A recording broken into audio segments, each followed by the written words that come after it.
Bonjour à tous, aujourd'hui on va parler du paradoxe des jumeaux qui, vous allez le voir, n'en est pas vraiment un. Imaginons, le jumeau T, c'est notre terrien, qui reste bien sagement sur Terre pendant que son frère E pour espace embarque dans une fusée direction Proxima Centauri B, une exoplanète située à 4,2 années-lumière, loin, très loin du système solaire. Pendant tout le trajet de 4,2 années-lumière, E voyage à 90% de la vitesse de la lumière en maintenant une vitesse constante. Cela veut dire que pendant cette phase, les deux jumeaux, T sur Terre et E dans son vaisseau, sont chacun dans un référentiel inertiel, c'est-à-dire qu'aucun des deux ne subit d'accélération. Mais attention, du point de vue de T, c'est E qui s'éloigne. Et du point de vue de E, c'est T qui s'éloigne. Pourtant, leurs mesures de l'éloignement ne sont pas tout à fait identiques. Et voici pourquoi. Même si, pendant le voyage aller à vitesse constante, les deux jumeaux sont chacun dans des référentiels inertiels, autrement dit, aucun des deux ne subit d'accélération, ça ne veut pas dire qu'ils mesurent les distances de la même façon. En relativité restreinte, le temps et l'espace ne sont pas des valeurs fixes partagées par tout le monde. Ils dépendent de la vitesse de déplacement de chaque personne. Plus on se rapproche de la vitesse de la lumière, plus ces différences deviennent importantes. Ainsi, peu importe leur mouvement, les deux jumeaux mesureront toujours la vitesse de la lumière comme étant identique, mais leurs mesures du temps et de l'espace ne seront pas forcément les mêmes. Contrairement à ce qu'on imagine dans la vie de tous les jours, le temps et l'espace varient selon la vitesse et le point de vue de chacun. Tant que les deux jumeaux sont dans des référentiels inertiels, ils peuvent utiliser les transformations de Lorentz pour convertir leurs mesures, mais le temps réel vécu par chacun, le long de leur trajectoire dans l'espace-temps, qu'on appelle ligne d'univers, reste différent. Lorsqu'un objet s'éloigne de la Terre à 90% de la vitesse de la lumière, deux effets influencent la manière dont on mesure le temps. D'abord, selon la relativité restreinte, pour T resté sur Terre, donc l'observateur au repos, le temps de E, l'objet en mouvement, semble ralentir, un phénomène qu'on appelle la dilatation du temps. Plus la vitesse de E approche celle de la lumière, plus ce ralentissement est important. Ensuite, selon la relativité générale, la présence d'une masse déforme l'espace-temps, ce qui affecte le rythme auquel le temps s'écoule. Plus on est proche de cette masse, plus le temps passe lentement par rapport à quelqu'un qui est loin de cette masse. Par conséquent, comme E s'éloigne de la Terre, son temps s'écoule légèrement plus vite que celle de son jumeau resté sur Terre. Mais la dilatation du temps due à la vitesse est bien plus importante que l'accélération gravitationnelle liée à l'éloignement de la Terre. Dans le cas précis de E, voyageant à 0,9 fois la vitesse de la lumière, la dilatation du temps due à cette vitesse très élevée est bien plus importante que l'effet de la gravitation lié à son éloignement.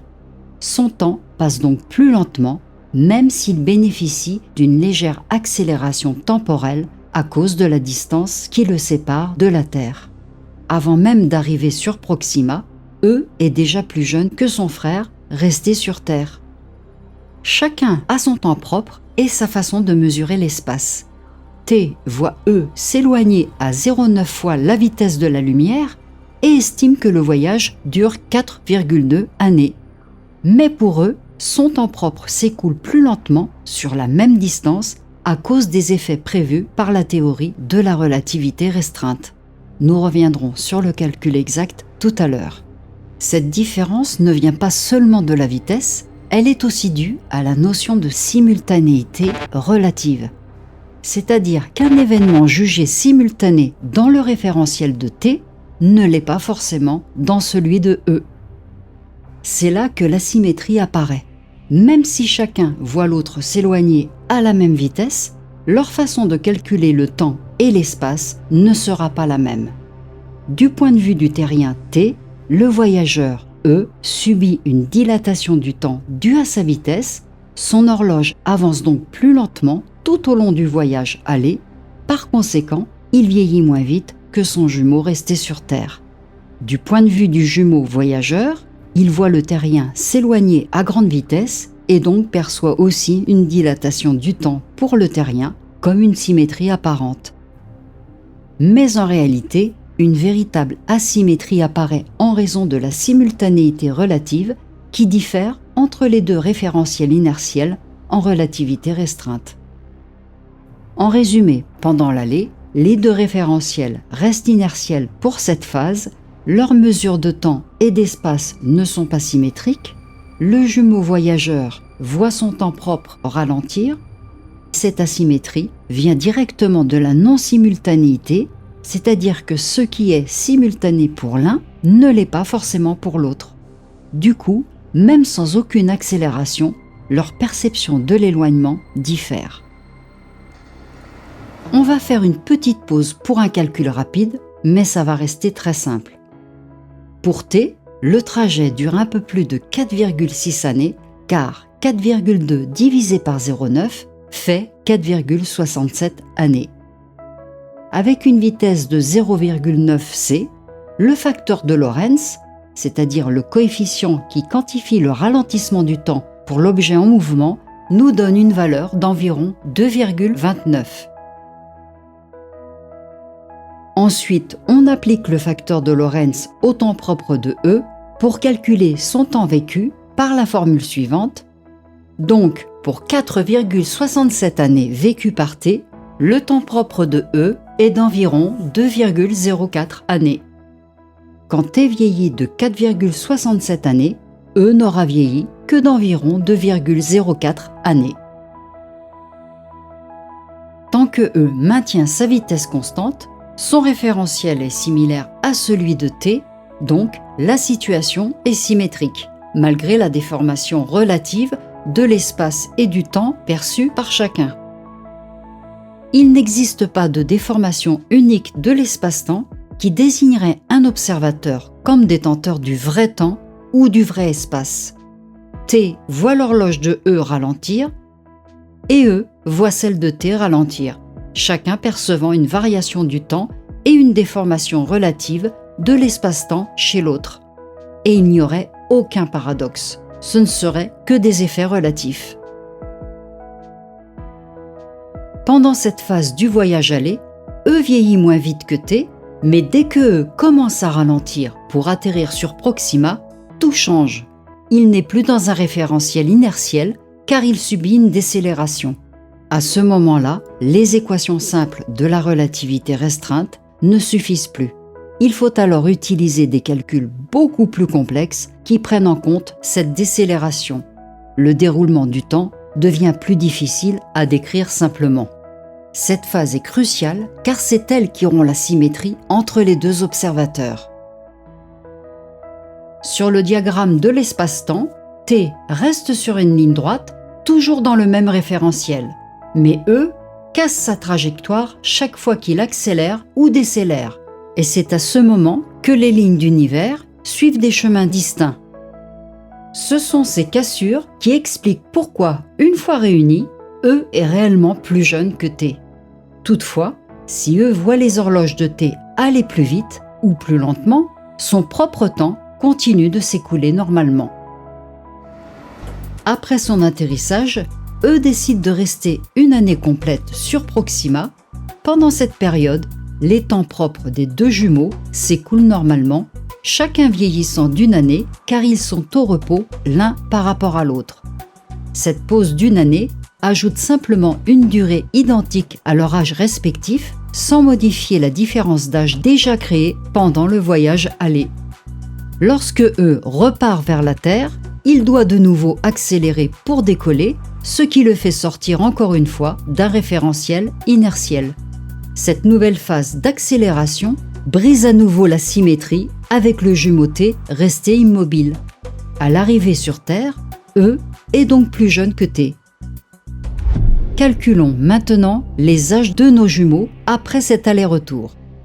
Lors du voyage aller, E vieillit d'environ 2,04 ans, tandis que T, resté sur Terre, vieillit de 4,67 ans. Puis E reste une année complète sur Proxima, chacun vieillit donc d'une année supplémentaire, ce qui fait 3,04 ans pour E et 5,67 ans pour T. Ensuite, E repart vers la Terre à grande vitesse. Pendant cette phase à vitesse constante, le voyage retour ajoute encore 2,04 ans pour E et 4,67 ans pour T. Au total, on obtient 5,08 ans pour E et 10,34 ans pour T. Mais il faut aussi tenir compte des moments où E accélère ou décélère, pour décoller, ralentir ou atterrir, ce qui contribue légèrement à la différence d'âge. Cependant, cet effet est beaucoup plus faible que celui de la dilatation du temps due aux vitesses proches de la lumière. En résumé, la différence d'âge finale s'explique principalement par la vitesse élevée du voyageur et dans une moindre mesure par les phases d'accélération et de décélération qui modifient son référentiel. Mais ces phases sont cruciales à comprendre car ce sont elles qui brisent la symétrie entre les jumeaux. Tant que E reste à vitesse constante, chaque jumeau pourrait penser que c'est l'autre qui vieillit moins. C'est seulement quand E accélère ou décélère qu'on voit clairement que les situations ne sont pas équivalentes. Du coup, il n'y a plus de vrai paradoxe. Le changement de référentiel du voyageur explique de façon simple et cohérente pourquoi E est réellement plus jeune que T à son retour. Si on imagine un scénario purement hypothétique où E ferait un aller-retour à grande vitesse sans jamais accélérer ni décélérer, ce qui est évidemment physiquement impossible, il resterait toujours dans un référentiel inertiel. Dans cette situation parfaitement symétrique, chaque jumeau pourrait croire que c'est l'autre qui vieillit moins. Il n'y aurait donc aucune raison objective de dire qui est le plus jeune. Ni l'un ni l'autre ne pourraient trancher sur la différence d'âge, ce qui créerait à ce moment-là une vraie contradiction, un vrai paradoxe. Mais pour atterrir sur Proxima, revenir, changer de direction et arriver à destination sur Terre, E doit nécessairement accélérer et décélérer, ce qui le fait quitter inévitablement son référentiel inertiel. Cette rupture de symétrie montre que le paradoxe n'en est pas un. Tout s'explique par la relativité, la vitesse qui ralentit le temps, la gravité qui joue un rôle plus discret et surtout les phases d'accélération et de décélération qui brisent la symétrie entre les deux frères. C'est ça qui fait qu'au retour, le voyageur est vraiment plus jeune que celui resté sur Terre.